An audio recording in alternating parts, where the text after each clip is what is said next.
Chapter 2. Thus the heavens and the earth were completed in all their vast array. By the seventh day God had finished the work he had been doing. So on the seventh day he rested from all his work. Then God blessed the seventh day and made it holy, because on it he rested from all the work of creating that he had done. This is the account of the heavens and the earth when they were created, when the Lord God made the earth and the heavens. Now no shrub had yet appeared on the earth, and no plant had yet sprung up, for the Lord God had not sent rain on the earth, and there was no one to work the ground. But streams came up from the earth and watered the whole surface of the ground. Then the Lord God formed a man from the dust of the ground, and breathed into his nostrils the breath of life, and the man became a living being. Now the Lord God had planted a garden in the east, in Eden, and there he put the man he had formed. The Lord God made all kinds of trees grow out of the ground, trees that were pleasing to the eye and good for food. In the middle of the garden were the tree of life and the tree of the knowledge of good and evil. A river watering the garden flowed from Eden.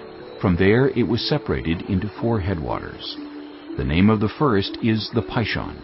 It winds through the entire land of Havilah, where there is gold. The gold of that land is good. Aromatic resin and onyx are also there. The name of the second river is the Gihon. It winds through the entire land of Cush. The name of the third river is the Tigris. It runs along the east side of Asher. And the fourth river is the Euphrates. The Lord God took the man and put him in the Garden of Eden to work it and take care of it. And the Lord God commanded the man, "You are free to eat from any tree in the garden, but you must not eat from the tree of the knowledge of good and evil. For when you eat from it, you will certainly die." The Lord God said, "It is not good for the man to be alone.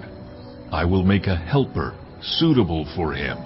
Now the Lord God had formed out of the ground all the wild animals and all the birds in the sky.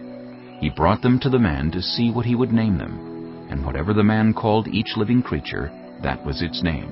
So the man gave names to all the livestock, the birds in the sky, and all the wild animals. But for Adam no suitable helper was found.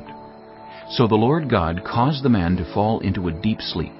And while he was sleeping, he took one of the man's ribs, and then closed up the place with flesh.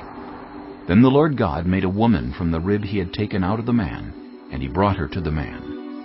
The man said, "This is now bone of my bones, and flesh of my flesh. She shall be called woman, for she was taken out of man." That is why a man leaves his father and mother and is united to his wife, and they become one flesh. Adam and his wife were both naked, and they felt no shame.